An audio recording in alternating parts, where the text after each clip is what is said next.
Assalamualaikum warahmatullahi wabarakatuh. Perkenalkan, nama saya Lilis Aprilia Suryaningsih, Stambuk N1D1190078. Materi yang akan saya bawakan adalah teks cerpen.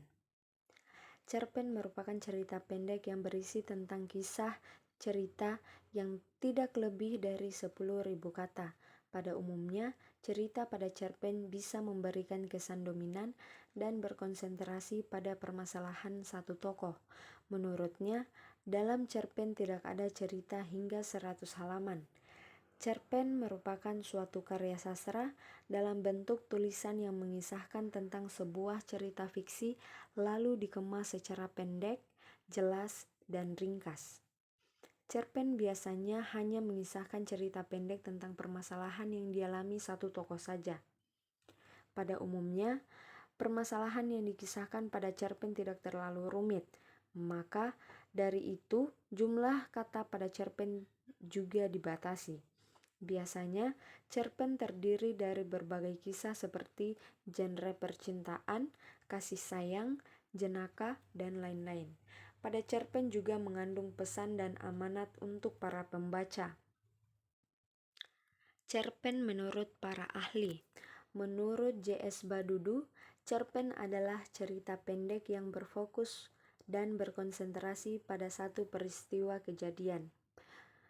Menurut Sumarjo, cerpen adalah kisah cerita yang tidak benar-benar terjadi di dunia nyata.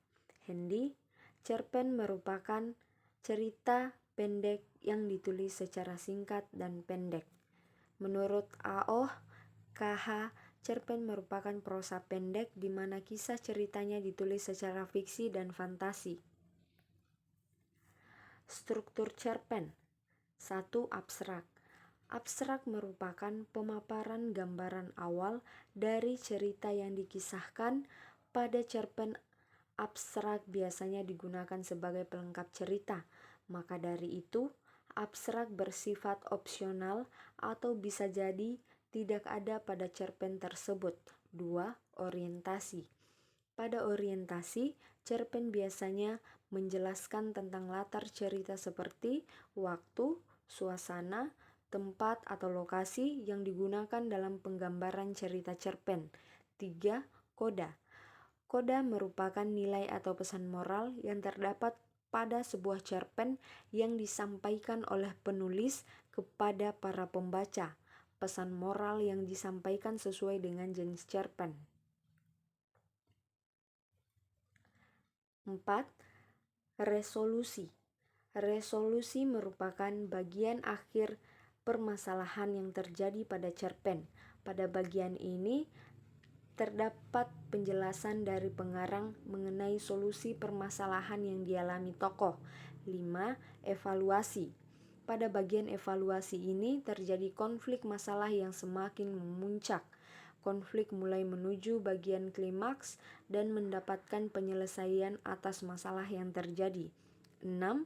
Komplikasi. Komplikasi menjelaskan tentang struktur yang berkaitan dengan pemaparan awal suatu permasalahan yang dihadapi oleh tokoh. Watak dari tokoh juga dijelaskan pada bagian ini. Fungsi cerpen. 1. Fungsi rekreatif, yaitu sebagai sarana penghibur bagi para pembaca. 2. Fungsi estetis, yaitu sebagai nilai estetika atau keindahan yang ada pada cerpen sehingga memberikan kepuasan kepada pembaca. 3. Fungsi didaktif, yaitu sebagai pemberi pelajaran atau pendidikan yang akan bermanfaat bagi para pembaca. 4. Fungsi moralitas, yaitu sebagai nilai moral berdasarkan isi cerita untuk mengetahui baik buruk yang disampaikan penulis kepada para pembaca. 5. Fungsi religiusitas, yaitu sebagai pemberi pelajaran yang religius yang nantinya bisa dijadikan sebagai contoh baik oleh pembaca. Ciri-ciri cerpen. Berikut inilah ciri-ciri dari cerpen. 1. Pada umumnya cerpen bersifat fiktif atau berupa karangan dari penulis. 2. Cerpen memiliki susunan kata yang tidak lebih dari 10.000 kata. 3. Saat membaca, cerpen biasanya selesai dengan sekali duduk. 4. Cerpen memiliki bentuk cerita yang sangat singkat. 5. Cerpen memiliki diksi atau pilihan kata yang tidak rumit sehingga mudah dipahami oleh pembaca. 6. Cerpen hanya memiliki alur cerita tunggal atau satu jalan cerita saja. 7. Kisah cerita pada cerpen biasanya berasal dari peristiwa dalam kehidupan sehari-hari. 8. Karakter tokoh pada cerpen sangat sederhana. 9. Di akhir bagian biasanya terdapat pesan moral yang sangat mendalam sehingga membuat pembaca ikut merasakan kisah pada cerpen tersebut. Jenis-jenis cerpen. 1. Cerita pendek. Cerita pendek adalah jenis cerita yang kurang dari 10.000 kata panjangnya. 2. Cerita sedang. Cerita pendek sedang biasanya memiliki panjang sekitar 700 hingga 1.000 kata panjangnya. Cerpen panjang. Cerpen yang satu ini biasanya dibuat dengan panjang sekitar 1.000 kata atau lebih, dan bahkan ada sebuah cerpen yang dibuat mendekati 5.000 kata atau bahkan 10.000 kata. Unsur-unsur intrinsik cerpen. 1. Tema. Sebuah cerpen harus memiliki tema cerita. Hal ini karena menjadi unsur utama yang ingin disampaikan penulis pada kisah ceritanya. 2. Alur atau plot. Alur atau plot merupakan urutan peristiwa atau jalan cerita pada sebuah cerpen, namun ada beberapa jenis alur cerita yaitu alur maju, alur mundur, dan alur campuran. 3. Setting. Setting merupakan penjelasan mengenai latar atau tempat, waktu, dan suasana yang terjadi dalam cerpen tersebut. 4. Tokoh. Tokoh merupakan pemeran yang diceritakan dalam sebuah cerpen. Tokoh terdiri dari pemeran utama dan pemeran pendukung. 5. Watak. Watak merupakan gambaran sifat dari para pemeran. Watak terdiri dari 3 jenis yaitu protagonis, antagonis, dan netral. 6. Sudut pandang. Sudut pandang merupakan cara pandang pengarang saat menceritakan kisah pada sebuah cerpen.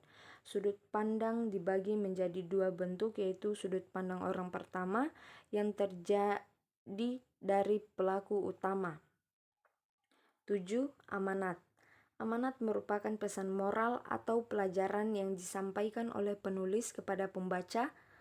Pesan moral yang disampaikan biasanya dalam bentuk tersirat maupun tersurat. Unsur ekstrinsik cerpen. Terdapat latar belakang dari pengarang. Biasanya latar belakang pada kisah cerpen berasal dari pengalaman pribadi pengarangnya, namun tak jarang jika pengarang mengambil cerita dari kisah orang lain. Terdapat latar belakang dari masyarakat. Latar belakang dari masyarakat ini akan membantu berlangsungnya jalan cerita.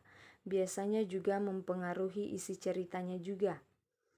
Terdapat biografi yang memaparkan biodata, riwayat hidup, dan pengalaman secara menyeluruh dan lengkap dari pengarangnya. Terdapat aliran sastra yang mempengaruhi gaya bahasa yang digunakan oleh penulis saat menyampaikan ceritanya. Terdapat kondisi psikologis berupa keadaan senang, sedih, suka, dan duka yang mempengaruhi mood penulis saat membuat sebuah cerita pendek. Kaidah kebahasaan cerpen. 1. Cerpen memiliki ciri-ciri kebahasaan yang dapat dilihat melalui pemilihan gaya bahasa dan diksi yang digunakan. Pada cerpen umumnya penulis menggunakan pendeskripsian fisik tokoh secara kuat. Hal ini akan membantu menggambarkan suasana yang tepat dan sesuai dengan ceritanya. 2. Pada cerpen juga menggunakan frasa adverbial atau kata keterangan yang membantu menunjukkan latar, tempat, atau waktu seperti di pagi hari, sore hari, atau di sebuah tempat pada peristiwa kejadian. Selain itu, juga harus menerapkan penggunaan kalimat langsung dan tak langsung atau berupa dialog. 3. Cerpen juga identik dengan penggunaan kata-kata kiasan atau konotatif untuk menambah kesan keestetikan sehingga akan menambah nilai kepuasan para pembaca. Selain itu juga menggunakan kalimat informal maupun semi-formal sesuai dengan peristiwa kejadian. Sekian dan terima kasih.